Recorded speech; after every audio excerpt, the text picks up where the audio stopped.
L'objectif de la séance va être de réaliser un planning objectif, gros œuvre. Donc, pour faire la distinction entre le planning client ou le planning TCE réalisé par le PGC, par le coordinateur, par exemple, si vous êtes entreprise générale, vous avez un coordinateur de travaux qui va suivre tous les corps d'État. À ce moment-là, on a un planning tout corps d'État. Par exemple, ici, on a un planning gros œuvres, et puis par-dessus, on aura les autres lots, les mesures extérieures, les mesures intérieures, etc.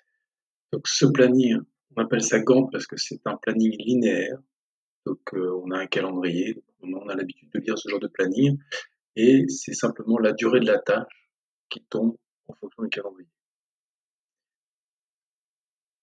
On a, pardon, une autre façon de représenter ça. Par exemple, c'est Linko qui fait ça. C'est une sorte de planning chemin de fer. Pour le tout corps d'état, c'est pas mal parce que ça permet de voir la verticalité du projet et de voir l'enchaînement par lot en traitant tous les lots par cellule, c'est-à-dire par appartement, par pièce. Par exemple, pour je sais pas, le carreleur, s'il a besoin d'intervenir dans la salle de bain, ben on a une visualisation sur ce planning de l'espace. Euh, on regarde en abscisse, on a les cages d'escalier et les différentes zones d'appartement, les couloirs, etc., qui peuvent apparaître, les chambres, les salles de bain, et ça permet d'affecter les effectifs ou les entreprises, comme de soudage, de cloison, d'incorporation, faire les bandes, faire la préparation de peinture, mais par zone. Ça, c'est un logiciel un peu comme les logiciels qui font du planning chemin de fer. Ça permet d'associer une échelle de temps avec une localisation dans l'espace. Et pour les corps d'état secondaires, c'est plutôt pas mal. Pour nous, on va se centrer vraiment sur le planning objectif. Donc, ce type de planning, dans tout corps d'état, on le donne à l'entreprise. Et le conducteur de travaux se fait son propre planning en se laissant une marge, en utilisant les cadences de ces équipes classiques, et on va tasser toutes les barres en les détaillant au plus tôt. C'est-à-dire que le planning objectif, on va calculer la date de rendu chantier au plus tôt. Alors que si on regarde ici, sur le planning marché, on avait par exemple les livraisons d'un appartement témoin, etc. On a des dates de livraison des œuvres, le clos couvert, alors que là, sur le planning objectif, l'objectif du travaux, ça va être, si possible, de finir rapidement, dans le délai imparti, mais même plus court, de manière à pouvoir limiter, gagner sur les frais fixes, comme les frais d'installation de chantier, la com. Donc, pour limiter les frais fixes, l'intérêt, ça va être, avec des cadences qui sont celles de l'entreprise et l'effectif disponible par l'entreprise, de tout tasser au plus juste. Le planning, comment ça se présente? Bah, vous allez prendre, vous, votre planning de suivi de chantier, et en général, on a un numéro de tâche, le nom de la tâche, la durée, la quantité, l'unité, la cadence et les liens entre les tâches. Par exemple, si je regarde ici, je vais sur une tâche de œuvre, on a ici écrit 28, 36, pardon. C'est-à-dire que l'équipe plancher au rez-de-chaussée a pour prédécesseur, c'est un lien fin début nul avec l'équipe plancher de l'étage du dessous. Ça veut dire quoi? Ça veut dire que cette équipe-là, elle enchaîne directement avec cette équipe-là, qui enchaîne directement, etc. Nous, dans les plannings objectifs, comme sous Revit, on avait fait notre budget d'heures et on avait regroupé notre budget d'heures par équipe, on va représenter une seule barre pour l'équipe, par exemple, du coffreur brancheur et une seule barre pour l'équipe des planchers. Ça va nous permettre d'éviter de détailler. Parce que quand on fait un planning comme ça, imaginez que vous ayez un poteau à faire, on ne sait jamais trop où le mettre. On sait que l'équipe voile va, par exemple, s'il doit faire un poteau branché, il va être fait pendant la phase de réalisation des verticaux, mais est-ce que ça va être fait le lundi, le mardi? En fait, ça n'a pas trop d'intérêt. Vous, ce que vous ferez, c'est que les heures à faire seront comptées dans l'équipe voile, et c'est pas les voiles qu'on va représenter ici, mais c'est l'équipe voile directement, qui aura aussi peut-être à faire des poteaux, mettre en place, je sais pas, des voiles préfats. Donc, dès que les tâches sont un petit peu secondaires, on les incorpore dans l'équipe. S'il y a vraiment besoin de faire une équipe à part, donc si on a beaucoup de prémur et qu'on doit faire une équipe pause prémur, qui fera une équipe à part entière, qui fera que ça, à ce moment-là, on mentionne ici. et on l'affecte dans le budget d'heure. L'idée, si je sais pas si c'est très clair ceci, je peux montrer un autre. Voilà. Vous voyez les fichus pareils, on a les niveaux, la durée, la quantité et la cadence avec l'unité. On va voir comment faire tout ça.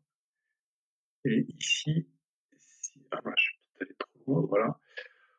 Alors celui-ci est assez détaillé, vous voyez, par exemple pour les poteaux, bah, ça n'a pas grand intérêt, on voit que les poteaux sont faits en même temps que les voiles, on ne sait pas trop comment. Peut-être pour la pose de l'escalier, ça peut avoir un intérêt, par exemple. Mais bon, nous, on se limitera simplement à avoir une barre niveau rez-de-chaussée. Dans cette barre niveau rez-de-chaussée, il y a l'équipe voile, l'équipe plancher. Ça, c'est une tâche principale. Avec ça, c'est une sous-tâche. Et que cette équipe plancher enchaîne avec l'équipe plancher de manière à lisser les effectifs. Et l'équipe voile enchaîne avec l'équipe voile. Là, on a un lien fin, début, nul. Et ici, un lien fin, début, nul. Ça, c'est pour la superstructure. Pour l'infrastructure, ben, il y a toujours des choix techniques à faire. Est-ce qu'on fait des murs de sous-baissement? Est-ce qu'on fait tous les murs directement au-dessus des fondations superficielles? Est-ce qu'on fait le talage dans la foulée? Est-ce qu'on fait après pour des raisons météo? Il y a des choix à faire. En fonction de vos choix, ce qui compte, c'est que tous vos choix des procéduralisations soient bien compréhensibles dans votre phasage que vous retrouvez ici. Je vous montre une autre façon de faire. Donc ça, c'est une autre entreprise. Vous voyez, là, c'est assez simple. On a une équipe voile, une équipe plancher haut qui s'enchaînent. Forcément, on appelle ça un temps de cycle. Il faut que la durée de l'équipe voile soit la même que l'équipe plancher. Sinon, s'il y en a une qui va plus vite que l'autre, à la fin, on s'y retrouve pas. Et une autre façon de travailler, on verra ça dans un deuxième temps, c'est de faire notre planning sous Excel. Sous Excel, on fait des balles avec l'effectif qui est dans la balle. Ici, on met exactement la même chose que tout à l'heure. Et simplement, quand on a l'effectif, si les gars travaillent 8 heures par jour, ben, on fait la somme de l'effectif multiplié par 8 heures par jour. Ça nous donne le nombre d'heures journalièrement et on peut tracer la courbe des heures cumulées. Ici, au niveau cumul des heures, on part de 0 et on arrive à 100%. Et on voit que sur le chantier, comment ça se traduit, ben, on commence avec un effectif de 2-3 hommes. On monte en pointe ici à 63 hommes. Ça, c'était un très gros chantier. C'était à Saint-Peur-de-Frie à Paris. Et on redescend à 6 hommes à la fin. Ce qui fait qu'on a toujours une courbe qui commence doucement, qui monte. Ça, c'est la pente à respecter et qui finit comme ça. Quand vous suivez, ça, c'est très utile parce que quand vous suivez votre chantier, eh ben, si vous voyez que votre courbe passe au-dessus, s'il n'y a pas de raison technique, bah, vous pouvez anticiper votre surcoût, c'est-à-dire que vous pouvez tracer la tangente et voir quelle est la surconsommation d'heures que vous allez avoir à la fin du chantier si vous ne faites rien. Cet outil-là sous Excel est un très bon outil de suivi des heures pour voir si on respecte le budget d'heures imparti qu'on avait au départ. Voilà. Donc deux façons de faire. Une façon sous MS Project, c'est Microsoft Project, où nous on l'a pu installer au lycée, donc on travaillera sur Project Libre, c'est une sorte de clone un peu simplifié.